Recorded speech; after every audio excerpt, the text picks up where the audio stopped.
Assalamu alaikum and welcome to another episode of the Dr. Will Show, where I interview educators and entrepreneurs on leveling up. Each episode, I zoom in someone who's dope, and we just sit back and have a conversation on what it means to live your best life. Now, if this is your first time checking out the podcast, this is the Mobile University for Entrepreneurs, and I'm your host, Dr. Will. Now, today's guest is none other than the Dr. Catlin Tucker. So I got to put the in front of her name. She's just like that. This is her fourth time being on the show. Is it? Yes. Wow. And people, if you've been following me and you purchased the Edgepreneur, she was featured in the documentary as well. And I wanted to have Doc back on because not only is she awesome, but we are at a time now that we've seen sort of unprecedented this rush to online learning and sort of reimagining education, what could be possible and all this technology out there. And districts they got millions of dollars in CARES money and ESSA money, and they bought a bunch of stuff. And so we're going to talk about, well, how do you put everything together? We're going to talk about her course that she has. I paid for it. You need to get it too. And it's going to put a link in the show notes for you to go ahead and get yours. And so I just want to have her on again and get some more gems, because I look at her as, the authority in online and blended learning, because she's been putting in the work for years, for years. So she's not new to the game. So for those who'll be listening on Apple Podcasts, Google Podcasts, iHeartRadio, Simplecast, Stitcher, and Spotify, will you please introduce yourself, Dr. Catlin Tucker? My name is Catlin Tucker, and I have been in this space for a very long time. I think one of the benefits maybe, or the silver linings of this moment, is I'm probably not going to have to spend quite as much time convincing people that blended learning is worth their their time and energy. I was a classroom teacher for 16 years. I have been a blended learning coach for several years. I worked kind of in both roles for a while. I train teachers all over the world, really. Every single day I'm working with teachers, and I currently teach at Pepperdine University in the Masters of Arts in Teaching program. So I have students of my own who are teacher candidates. So definitely feeling the challenge of this moment in that work, coaching and being a teacher and also a trainer, working with educators every day, and just seeing the very different kind of scenarios and landscapes they're in, and trying to be as positive and solution oriented as humanly possible in this moment to support the really wonderful work they're trying to do. Awesome. Now, before I get into the questions, I want to ask you, because since your last visit, you have earned your doctoral degree. Mm-hmm. What was your research about? Yeah, I got my doctorate in learning technologies, and my doctoral research focus was teacher engagement in blended learning environments. So one, I wanted to understand how teachers in a blended learning environment define blended learning, but also then to understand the factors that impact the multidimensional kind of construct that is teacher motivation. And part of the reason I focused on teacher motivation is because I'm so passionate about student kind of engagement. And so understanding what motivates and engages teachers, there's a very reciprocal relationship between teacher engagement and student engagement. And by studying teacher engagement, I hope to kind of understand both a bit better. Mm. So, as we mentioned, you have several books out. You've been doing this for so long. What drew you to the online and blended learning environment? And what would you say is some of the teachers' misconceptions that they have of it? Yeah, so online learning has always been part of the blended learning conversation. When I define blended learning, I very much take kind of a constructivist perspective, and I define it as active engaged learning online combined with active engaged learning offline. And so there are lots of different combinations of that offline and online learning, lots of different models and strategies we can use to do that. And so that's always been a passion of mine, obviously. Like I wrote my first book on blended learning like 11 years ago. And at that point, nobody even knew what it was. So the online piece has never been a focus for people until this moment, until the pandemic. And then all of a sudden, people got curious about, okay, we haven't been trained to engage kids in online learning. Like, how do we even think about this? How do we go about doing it? And so for me, my journey really started, ironically, when I was on maternity leave with my first child, and I started teaching online college level writing courses. And it was just a way to supplement our income and to have some mental stimulation while at home with a child. And so for me, it was in that work as an entirely online professor where my own interest in technology for learning, the opportunities that asynchronous kind of those asynchronous learning kind of experiences, like the benefits of them. And so when I finally went back into the classroom, I started weaving some of those online components into my pretty traditional classroom. I worked at a very low tech school. I wouldn't have considered myself very tech savvy. And yet, as I started to weave in these elements of online learning, I really was struck by the impact they had, not just on the students and the quality of learning, but their engagement and their interest and their excitement about what we were doing. So for me, that was super exciting and kind of opened up the floodgates where I got really interested in this space. Mm. So, what does the current research say about sort of online pedagogy or teaching online? And why shouldn't teachers, school administrators, and superintendents not confused with what we're doing now with the actual practice of teaching online? Yeah. So when I work with teachers, I spend a bit of time, and you saw this in the course that you took as well. I very much ground that work in a theoretical framework called the community of inquiry. And I love that theoretical framework. It's what my doctoral work is grounded in. It's what a lot of online and blended learning research is grounded in. And I think it provides a nice structure for thinking about teaching and learning in the online environment. And so it kind of goes through and talks about, here are the teachers' primary roles and responsibilities online. We are designers of learning experiences. I like to call us architects of learning experiences, where we draw out the plan, we put together the blueprint, the kids do the hard work of constructing knowledge, right? And then we are instructors, right? We obviously have a degree of expertise and subject area expertise and pedagogical expertise. And so that is part of our work. And then we're facilitators, which is a role I worry gets neglected a bit online. It's that work we do kind of supporting student progress toward learning objectives. Then there's a whole social presence component where it's like, do students feel comfortable projecting their social and emotional selves online? And then there's the kind of cognitive presence, which is how are we helping students to construct and confirm meaning in the online environment? So I found that framework provides a really nice guide to, one, explore how do we teach online effectively? Then how do we cultivate a true community of learners who feel safe engaging with each other and taking risks? And how do we really think about blending the different kinds of learning experiences together to really help students to make meaning as part of a community? Because learning is both part individual and part social process. So for me, that has been really helpful to guide my work with teachers, because I think sometimes there's this perception that the online environment is totally different and totally foreign. And for sure, it's different, right? And it has different affordances that we want to be thinking about. But it's not like we can't take any of the strategies and skills that we've used previously and employ them in this new environment.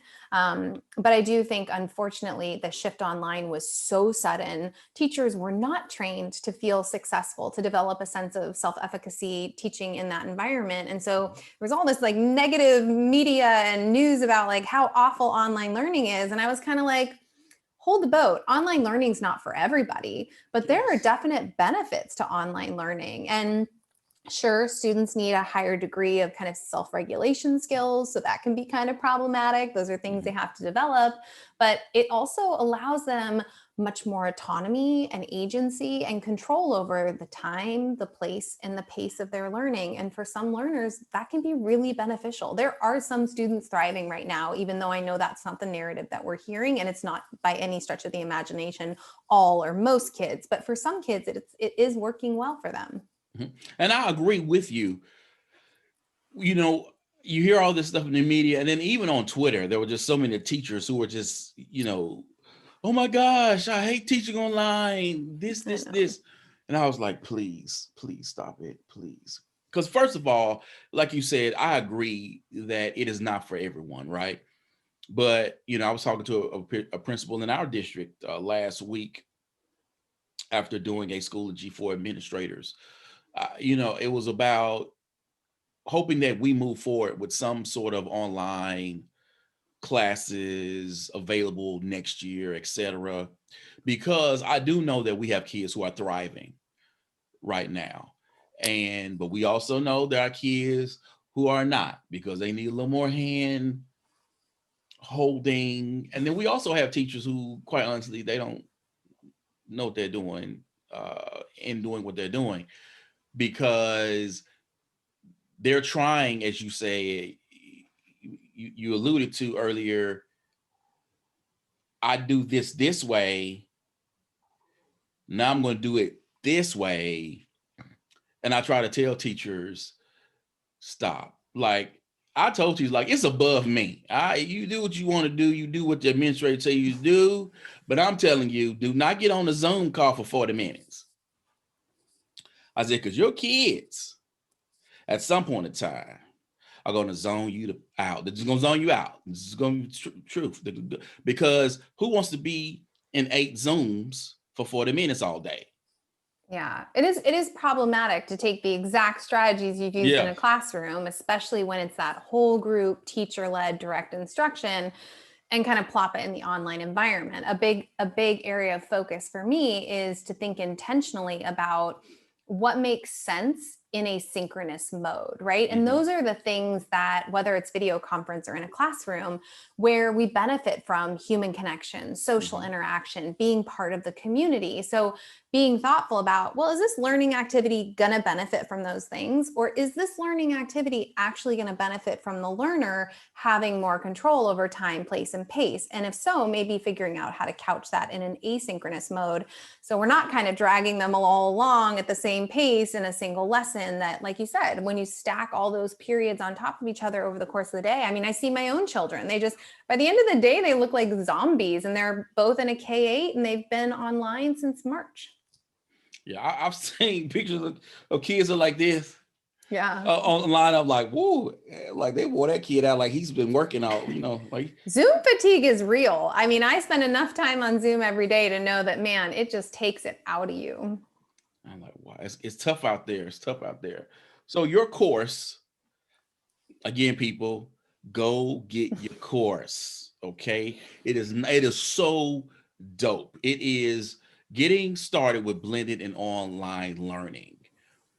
What were you seeing out there that it tugged at you, right? It said, Catlin, you got to create this course. You got to put it out there. And where do you see educators actually having gaps in the online environment?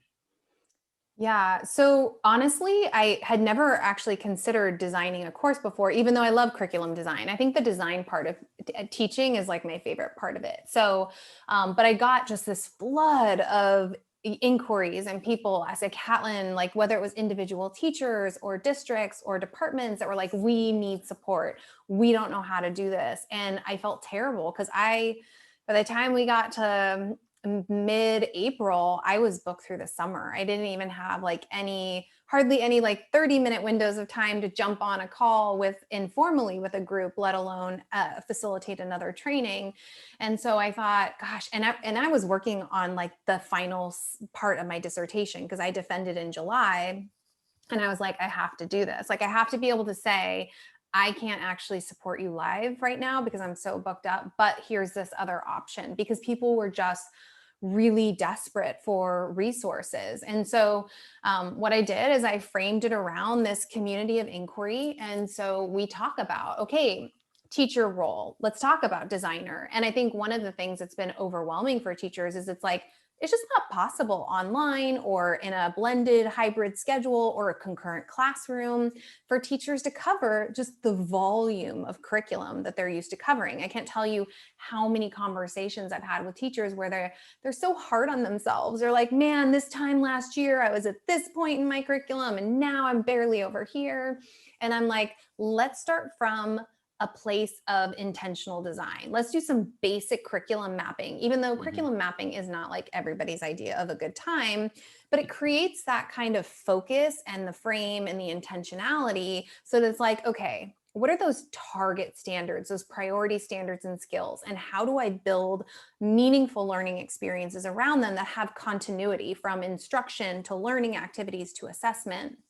And then we get into, okay, so you're also an instructor. When do you record a video versus when do you pull it into a live session? And hey, if you're going to make a video, here's what you kind of need to know to make the most effective kind of media possible. And here's how you wrap a dynamic learning experience around it. So it's not just like, hey, watch all these videos. It's really blended into a complete experience Mhm. versus what are some of the ways to structure a teacher led session online so it's engaging and it's interactive and kids have space to ask questions and try things out. So it's really about, and then facilitation. What does that look like online? Let's talk about giving feedback. So it really drills into some of those skills that I think are fundamental in helping teachers feel like, okay, yeah, this isn't ideal, but I know what I need to do. And I have this resource I can lean on that has, like templates and videos, and it has resources built into it. Once teachers have access to it, they have access to it forever. So if they need to repeat lessons, just like kids sometimes need to hear things over and over again, they can. And I have the benefit of being able to like add stuff to it. So if stuff occurs to me after the fact, it's not like a static course, which is kind of nice. Yes. And I love how you made your own videos like it's you, right? So I'm like, hey, doc,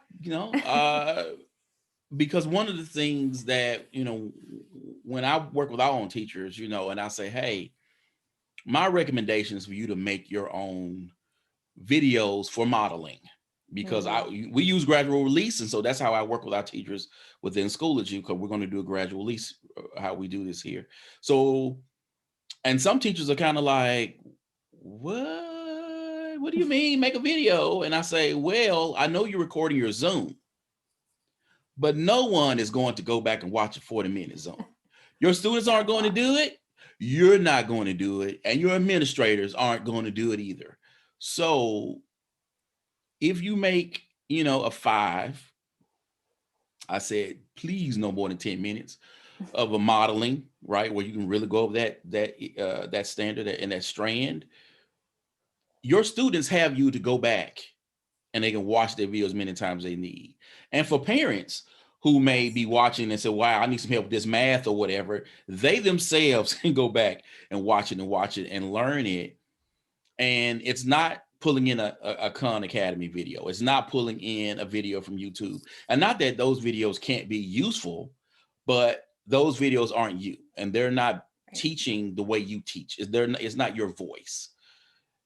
And so it was awesome to see, I was like, oh, that's all right.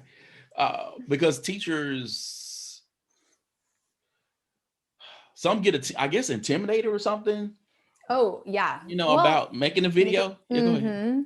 Yeah, it's a little scary, right? Like, I don't know anybody who really likes the sound of their voice on a video. And then it's like, I think there's all this pressure, like, oh, the video has to be perfect. I'm like, no, it doesn't. Like, live instruction is rarely perfect. Like, if you say something incorrect, sure, re-record. But the point is not to make a perfect product. The point is to make a product that's helpful for learners. Hmm. So we are now in this pandemic, and what I am hoping and what I am seeing, some schools actually take the opportunity to really reflect and look at what they're doing and how they can be better. What are some of the skills would you say that teachers need moving forward to be able to transition from a face-to-face to an online environment, and not necessarily transition to a whole online environment, but maybe it may be a situation where the school district decides to opt in a hybrid schedule in the future, where you're going to be teaching today face to face, tomorrow you'll be doing complete online. So what would teachers need to be able to make that transition?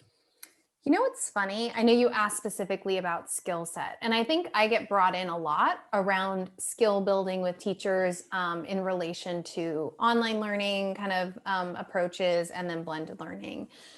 What I feel like almost needs to happen before we can even really get into the skill set, or for that skill set to be meaningful, is just really working on mindset. Ooh. And what is it that we value in our work? So I still see a lot of teachers who place their value. They think that the value they bring to the classroom is their expertise.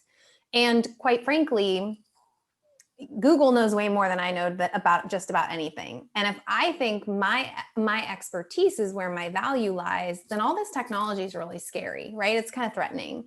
But if I recognize, sure, my expertise is helpful, but my value, that lies in my ability to connect with learners, to facilitate meaningful learning experiences, then technology is not scary. It's a really helpful aid in accomplishing that. And we can move from this teacher as expert, teacher-centered learning experience to this teacher as facilitator, student-centered learning experience. And what might need to shift in terms of our approach and our mindset to like really embrace that reality. And so I feel like I do a lot of that work with teachers, and some teachers, they get it and they're like, okay, that makes sense. I want to work toward it. And then, I encounter the teachers who are like, whatever, I'm not buying into this. I am the expert in the classroom. I make the decisions. I have the control. And that's hard for me, because really at the heart of blended learning, in my opinion, is really this shift in control from teacher to learner. How do we give learners more control over their experience?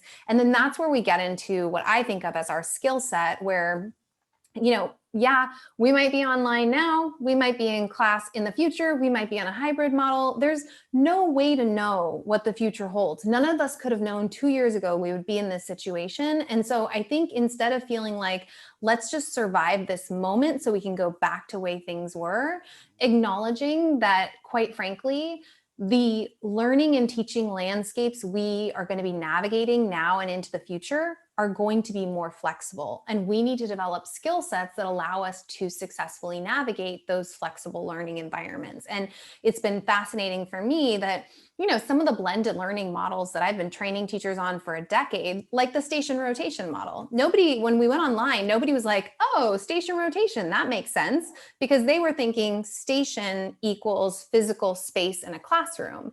And so I had to do all of this retraining around, no, we shift our mindset and we think about a station as a learning activity. So how do we design a virtual station rotation so we can still work with small groups of learners? We can have kids communicating and collaborating in the alternative stations. We can give them more control over pace.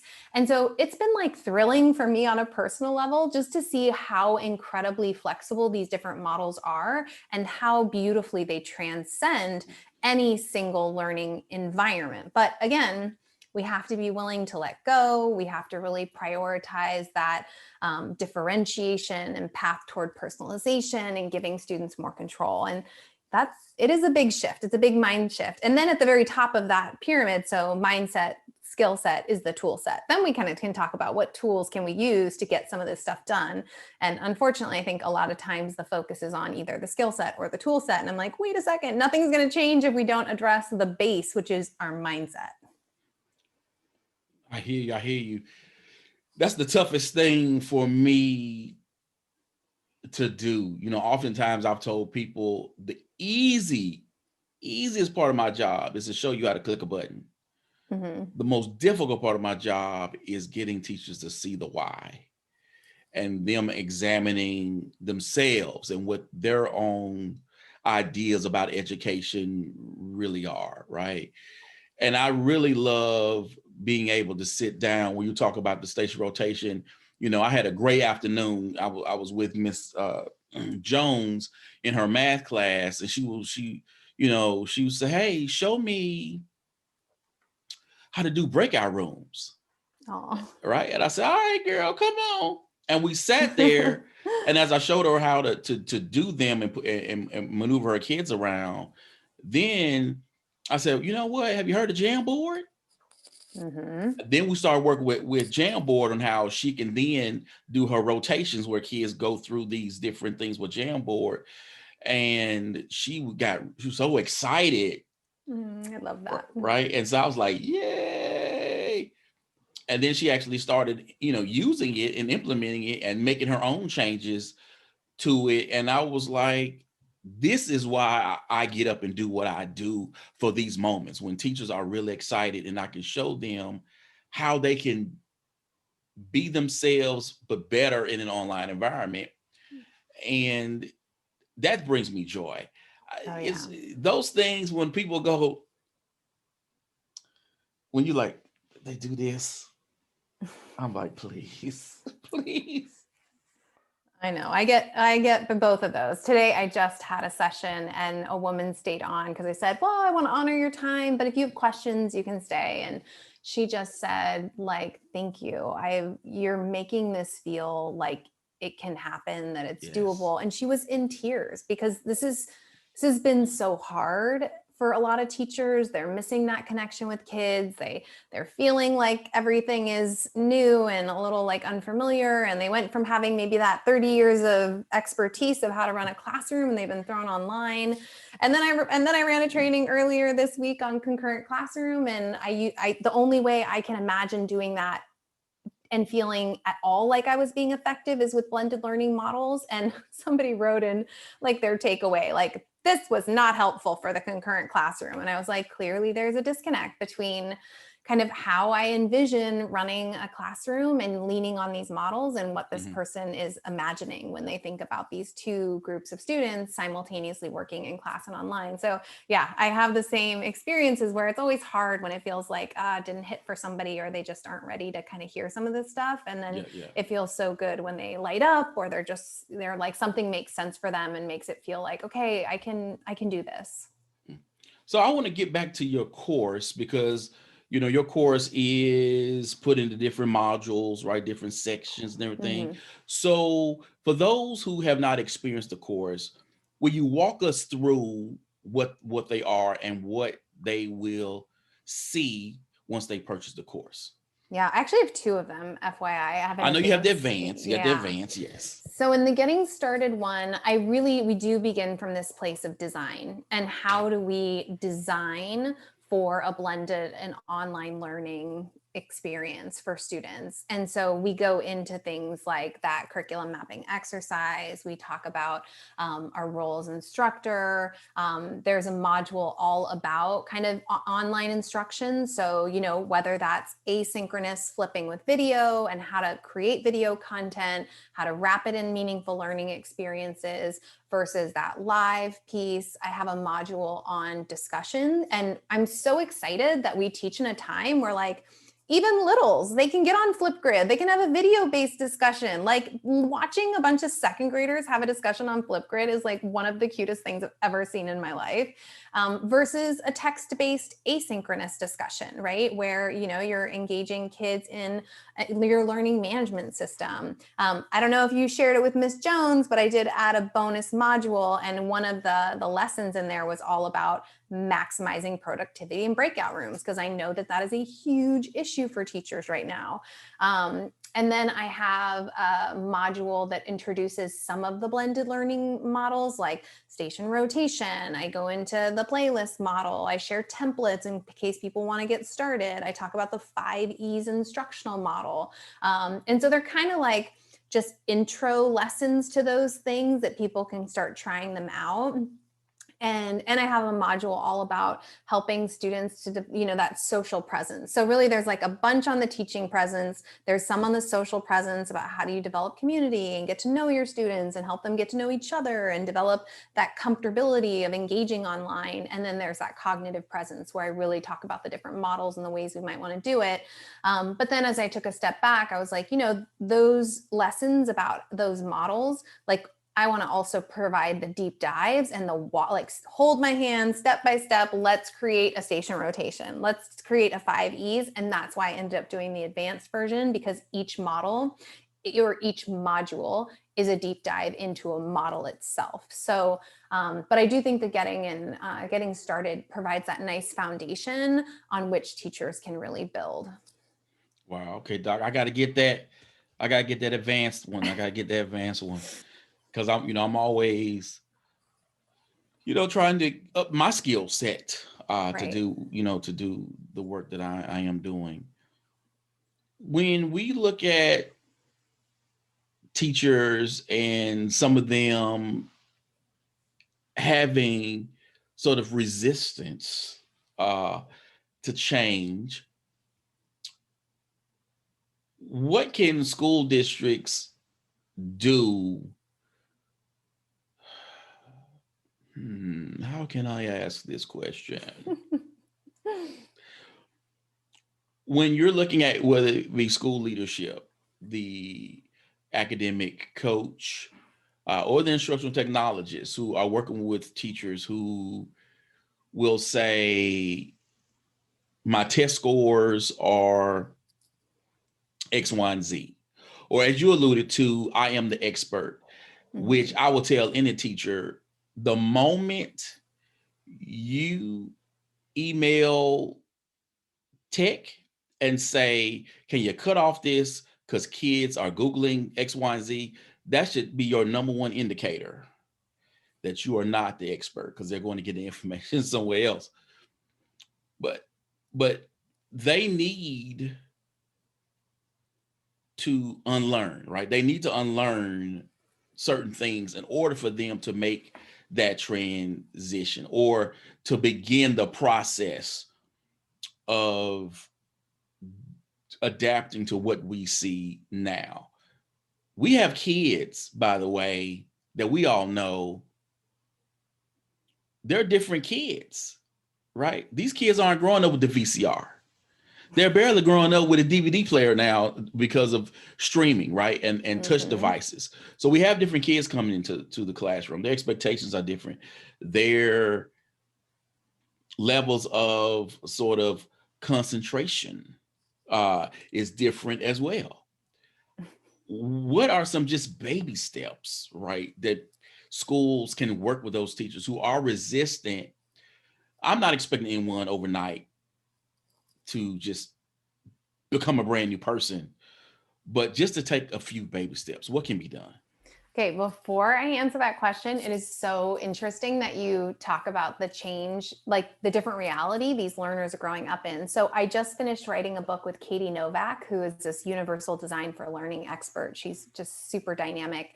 And in my my introduction to my blended learning chapter, I talk about we are teaching a generation of students who streaming is their norm, right? It's not like when I was in high school and I wanted to watch a show and I had to be parked on the couch at a certain time on a certain day. And like if I had to go to the bathroom, I had to hold it till a commercial. No, they decide what they watch, when they watch it, how much of they watch it, when they pause it. I mean, it's just the way in which they are used to kind of manipulating and kind of controlling their environment, from the music they stream to what they watch.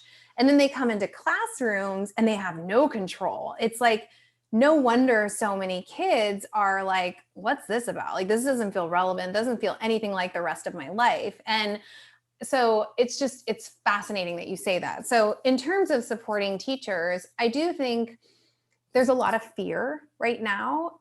There is fear, as I said, about what all this technology means for their job security and their role as this expert in the classroom. And quite frankly, change is a little daunting for everybody. That's normal. And with change comes additional work, right? We do have to cultivate some new skills. We are going to have to experiment, and we're probably going to spend more time on our design work for a while. That's not forever, but like, in what profession do you just get to not keep growing and developing your skills? Like, this is just part of life, honestly, in a 21st century reality in a very digital landscape. So for me, I think one of the things I wrote about, and I think one of the conversations we had was about that green book I wrote, Power Up Blended Learning, and really thinking about building a professional learning infrastructure. So obviously you're going to have your go-getters, the ones who are out in ahead. I think it's helpful if the people who are hesitant or resistant, if there are ways to kind of shine light on things that are happening that are positive, because I think a lot of it's like, oh, we can't do that, this isn't possible. And it's like, well, it is possible, because look at this other third grade teacher or this ninth grade teacher is doing this thing and having success. So how do we shine a light on successes? How do we maybe reimagine some of the professional learning that we've been providing teachers? One size fits all doesn't work for kids. It doesn't work for teachers either. And so whether it's grouping them all in the auditorium for 4 hours to learn the exact same thing, or kind of trapping them on a Zoom call for 3 hours to do the same, it's just problematic because everybody's in different places. So I think as leaders, one, we have to be intentional about the why. Why is this valuable? Why is this beneficial? How's this going to benefit kids and ultimately us as educators? How can we start to allow for some personalized professional learning?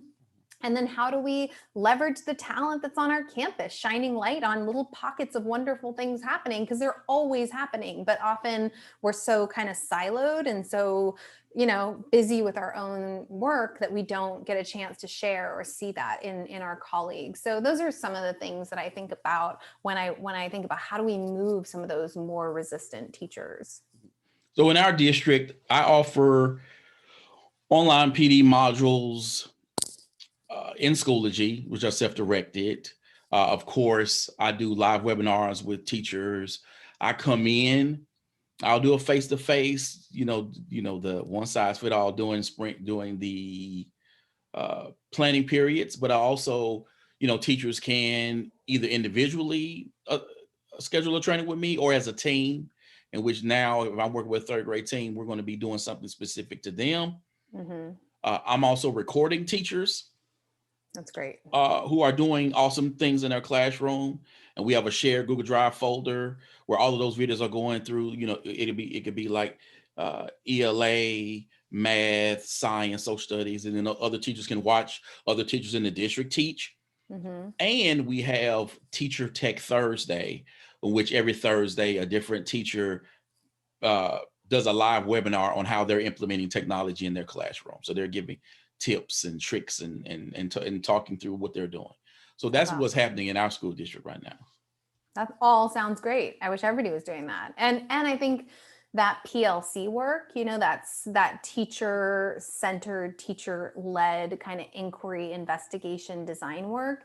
I do think that, it's harder to be a teacher who's like, this is impossible, or I can't do this, if you're constantly connected to other folks who are kind of engaged in that pedagogical problem solving. They're identifying challenges and they're trying to craft solutions to those challenges. So I think that's a really important piece of the puzzle too. So I want to ask you this, because you are teaching at a university. Mm-hmm. We are seeing a lot of universities. I don't know. They've dropped the ball, quite honestly. They still have, a lot of them have been teaching these teacher candidates how to teach in a traditional sit and get worksheet type environment. You may get like an ed tech course where you learn some Quizlet and all of these things. And you are walking into schools now that have learning management systems that are one-to-one. They've had all of this technology, and you're starting off like still at zero. And I'm wondering, where do you see, and I know it's you, so I know you're teaching differently, but what do you see where higher ed can actually change the game, right? To where their impact can be felt in K through 12 in a different way? Yeah, I mean, I definitely got my syllabus, and this is how this course, because I teach a secondary methods course, this is how this course was taught in the past. And I was kind of like, okay, this is how I want to teach it, So I definitely was thinking about what are practical kind of, because it's the first of a two, like I'll teach an advanced class this summer. And so how do I really engage students in thinking about this whole mindset conversation as we get into designing for learning experiences for our students? And so, and also modeling. So in our sessions, it's not me with a PowerPoint talking for long periods of time. It's them in breakout rooms having small group discussions about the text that they read or the chapter they read. It's them doing model lessons for each other and getting feedback. It's very interactive and multimodal, and it's all online right now because we can't meet face to face. And so, it's been a real interesting, I love it. It's been really exciting to try to figure out how to help these. And none of them are coming to teaching from a second career in this group that I'm working with. They're all, this is new for them. The good news is, really, there is an age issue, right? So younger people coming into this profession, the technology isn't foreign. This is what they've grown up with. They're much more comfortable with it. And so there isn't that hurdle of, I have to talk you through how to use some of these things. It's much more natural from them. It's more of, how do we connect these tools you're really comfortable with a pedagogical kind of foundation that really makes sense for students. And, like I've had interesting sessions where they'll be teaching, but then they'll show a large chunk of somebody else's video. And I'm like, let's talk about that. You just played a video for us on a video conference where we have no control over time, place, or pace, right? So what was the benefit of that experience? So really drilling down into some of the decision making. So I think higher education, my instinct is there's a lot of competing priorities, right? Whether it's, really important things like culturally responsive teaching or trauma informed or social emotional learning. And so they're trying to make all these things accessible for teachers when they're going through training. And I do feel a little bit like the online and blended kind of approaches are they're neglected. And it would be nice if they were just used in the facilitation of the courses so kids could see there's a different way to do this. And unfortunately at higher ed, there is a lot of, I'm the expert, I'm a researcher, you're going to listen to me because I have got a lot of important things to say. And so it doesn't really model the kind of teaching and learning we're hoping to see at K-12. Yeah. I've not been hired by K through 12 yet. I've applied few jobs, hadn't been hired. I'm just waiting, because I really think that it would be helpful when they come through the door with a different mindset, right? And sort of different expectations of what teaching should be, because I've just found them to be just like that teacher who's been teaching for 5 years, quite honestly, when they're coming in, and I'm like, okay, we need to kind of start over to how we're doing this. I've had teachers when because I never go in and say, like point the finger. So I just ask, hey, how you doing? How's everything with Schoology? And then I've had teachers say, well, I only have 2 kids online. So, oh, okay. And then that's when I started to have a discussion of, that you can actually run your in-class instruction through Schoology as well. So that your so that your students, like let's say you are in a concurrent environment, your students at home and your students in class, they can get the same experience without you having to try to plan for both environments. Just sort of going, hey, and I'm optimistic. Like I said, I've seen some teachers doing some wonderful things Oh, that, yeah. I go, yeah, boy, it was a great day. It was a great day. And, others I'm going, okay, we have work to do. Don't know how we're going to get there, but we have some work. But I'm optimistic because again, we have great leadership who, even the superintendent teaches an online graduate class. Wow. So, he understands what it is, and I've been told that in his observations, going to schools, the beginning of the year, he even showed a teacher how to use Zoom.